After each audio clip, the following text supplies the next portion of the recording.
It's their first meal at home in more than 2 years, and there's an air of celebration in the courtyard. But Ali Ismail still can't make sense of what happened here. It was a shock. I wasn't expecting childhood friends to join ISIL. People I grew up with. I used to play with them. And then we discovered they joined ISIL and they're living in Mosul. Guer is a mixed Arab-Kurdish town where life seems to have come to a standstill. ISIL was quickly pushed out to the western edge, but the town remained a military zone until a few weeks ago. But in other areas, the destruction is overwhelming, and there are allegations that this happened after the fighting, such as in the village of Kotan, west of Kirkuk. We reached Abdallah Omar by phone. He says his house and others seen in this video were bulldozed by Kurdish security forces with help from some Turkmen villagers. ISIL walked around and ordered people to leave their homes so they can shoot at the PESHMERGA. No one cooperated with them.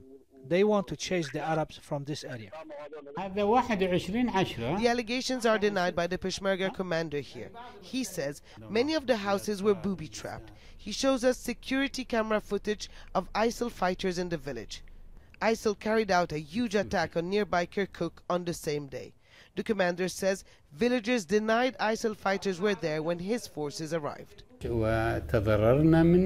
harmed us. The village embraced ISIL. There are many other Arab villages in the area where people are living in security. It's my role to punish anyone who helped ISIL.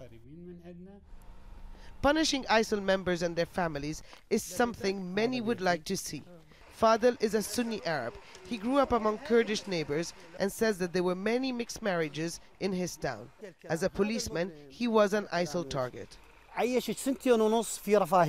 These criminals and their families lived for 2.5 years comfortably in Mosul. I couldn't even bury my father here because of them. People were killed. They cannot come back. What if they become my neighbor?